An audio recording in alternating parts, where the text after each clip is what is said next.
Everyone, this is C from Oil and Butter, and today I'm going to show you how I make my hot process soap. Here I am adding my lye solution to my oils, and the oils that I'm using for this soap today are rice bran oil, cocoa butter, castor oil, coconut oil, and olive oil. And I'm just going to stick blend this until the soap reaches thin trace.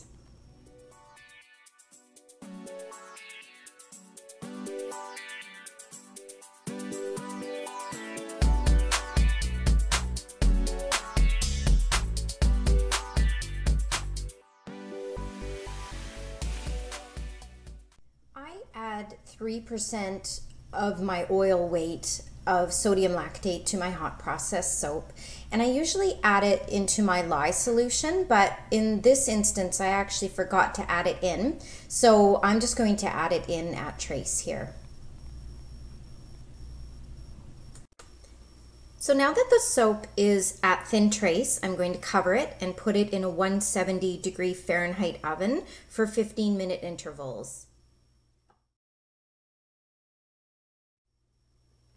So this is after it's been in the oven for 15 minutes, and you can see it's a little bit thicker, but there's definitely no signs of any gelling yet. So I'm going to give it a stir and put it back in the oven, covered again for another 15 minutes. Here it is after another 15 minutes in the oven, and you can see it's getting thicker again, but no signs of any gelling or what we call the Vaseline stage yet. So again, I'm just going to give it a good stir and put it back in the oven for another 15 minutes. So this is another 15 minutes of cooking, so that's 45 minutes total in the oven so far. And again, it's much thicker now. You can see I'm actually having kind of a hard time stirring it. But I'm going to give it a good stir. I don't see any signs of what we call the applesauce look or the translucent soap yet, so it's going to go back in. And in the meantime, I'm going to actually start to work on my pie embeds for the tops of the soap. I'm going to start by spraying the mold with rubbing alcohol. I find that this helps the soap run over and spread over the finer details of this mold easier. And I'm just going to spritz the top of my melt and pour soap there to get rid of those bubbles. And this is just white melt and pour soap that I have colored with brown and yellow mica to make a crust color. And I'm just going to pour this soap carefully into the mold.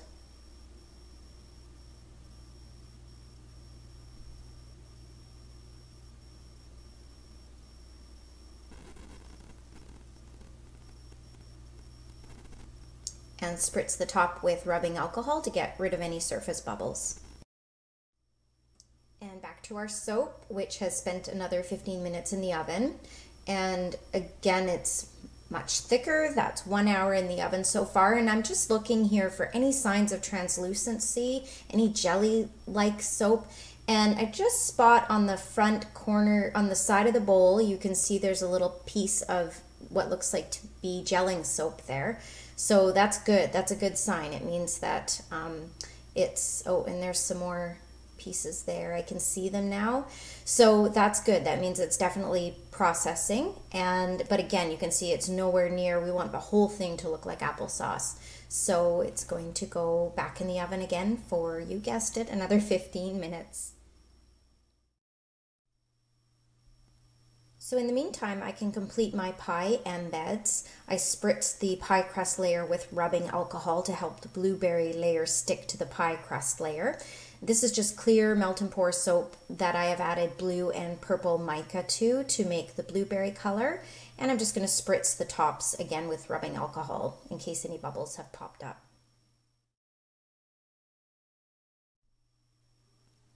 So this is just after another 15 minutes in the oven, so 1 hour and 15 minutes total. And you can see the whole soap is actually almost translucent now. However, there are still some unsaponified pieces of soap in there.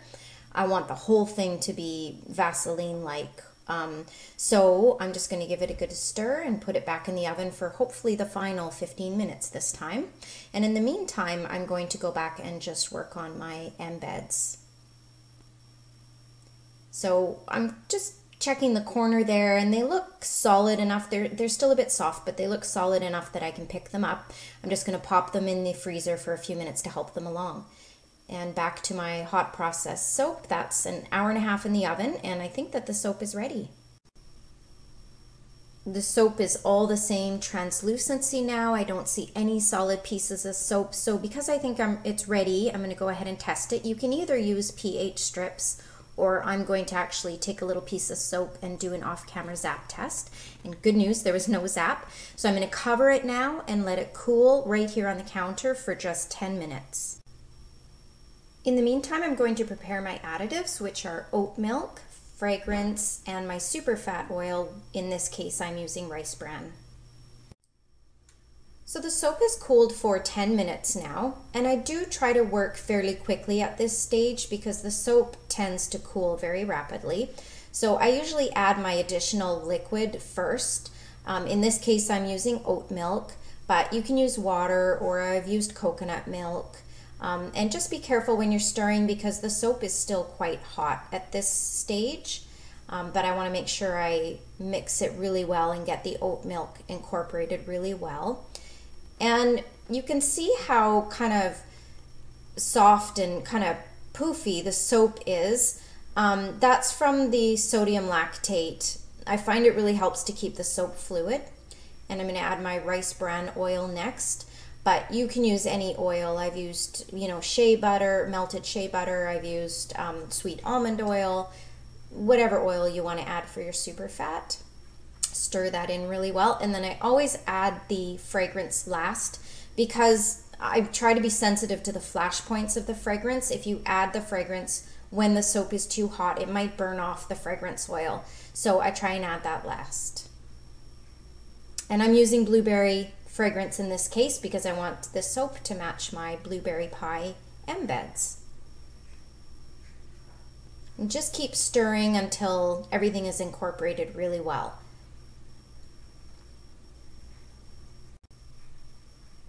I'm going to use a Pringles can as my mold here, but you can use a log type mold, you can use a slab mold, you can use individual molds.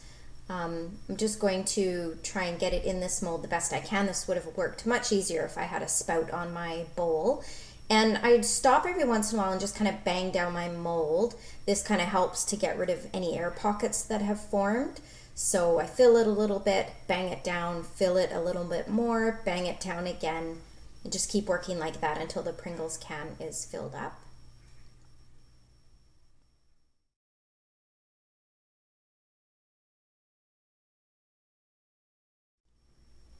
And I'm going to put this in the freezer now for 4 hours or until it's solid. And I had a little bit of soap left over, so I'm just going to put it into these individual molds.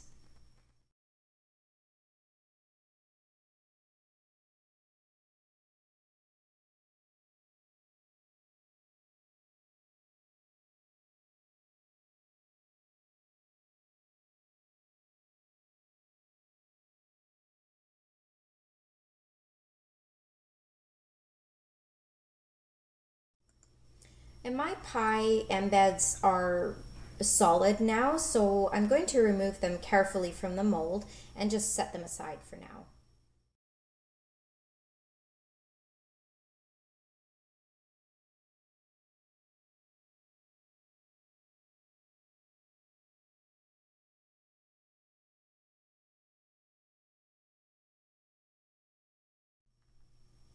So I purposely over poured one of these individual molds because I wanted to show you how you can cut off the top, and you could do this with a log mold too. You could just cut off the top to get a really smooth top on it, and you can use the top that you cut off, you can grate it up or cut it into chunks and use it in some other soap. This is not a waste, but it comes out really smooth and ready to use right away, although I do let it sit for at least a week, preferably 2 weeks before I use it. And for those of us that like the rustic looking top, you can just leave it as it is.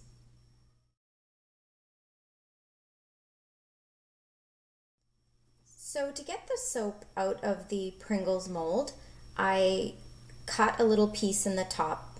And then if you look on the Pringles mold, you'll see that the wrapper runs around the mold a certain way.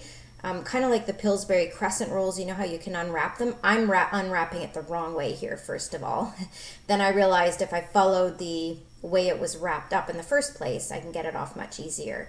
So I'm just going to carefully take this off. And you can see you don't need to line the Pringles mold. The soap does not stick to it, doesn't react with it because it was already saponified when we poured it into the Pringles can. And it comes out of the Pringles can quite nicely.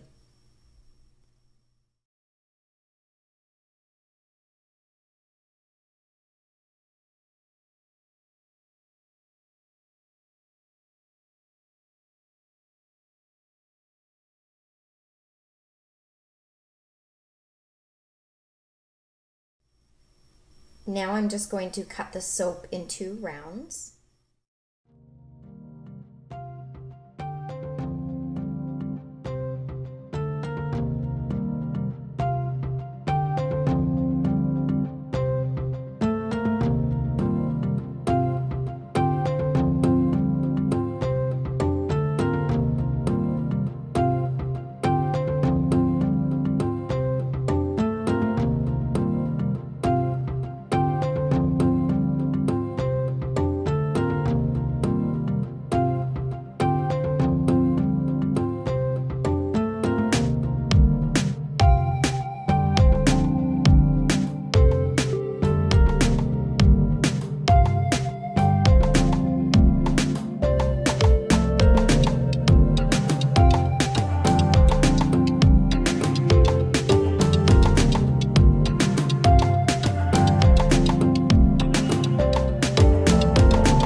What I wanted to show you here is how you can push an embed into the hot process soap. When it's first cut, it's still a little soft, so you can easily push a little embed into it. And I find that thinner embeds work better. And you can see when you push the embed in, some of the soap displaces, but you can just smooth it out again around the embed with your thumb. And it's just a really cute and easy way to add detail to your hot process soap.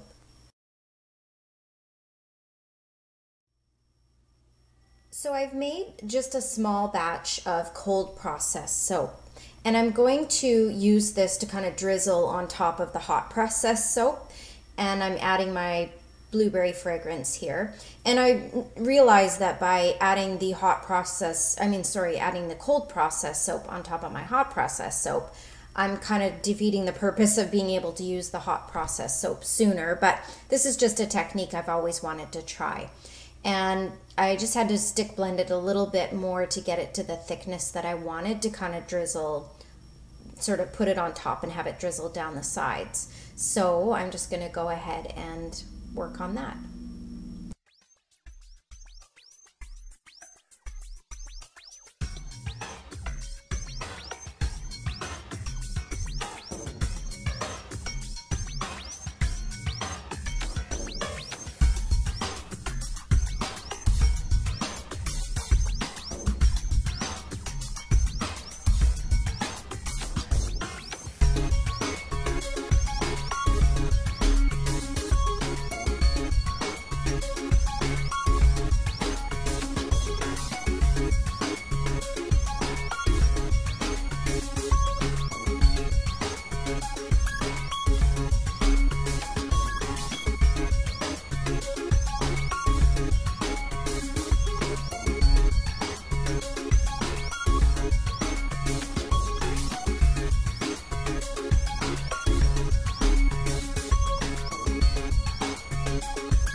So this is about 36 hours after I finished the soap. You can see that the hot process soap has darkened up a bit from the fragrance oil. And you can see on the top of the Melt and Pour soap, there's a little bit of moisture beads on it, which is very common with Melt and Pour soap. So I try and check it a couple of times a day for the first few days and just give it a spritz with rubbing alcohol whenever I see those moisture beads. And I find if I do that for the first few days, it usually takes care of the problem and I don't have to do it again after that. I over spritzed it here with rubbing alcohol, but I just wanted to show you how you can get rid of those moisture beads. And here is the soap all done. I actually made a cherry version as well. And it was a really fun project because I got to do hot process, cold process, and Melt and Pour soap. So I hope you enjoyed my first video, guys. Thanks for watching.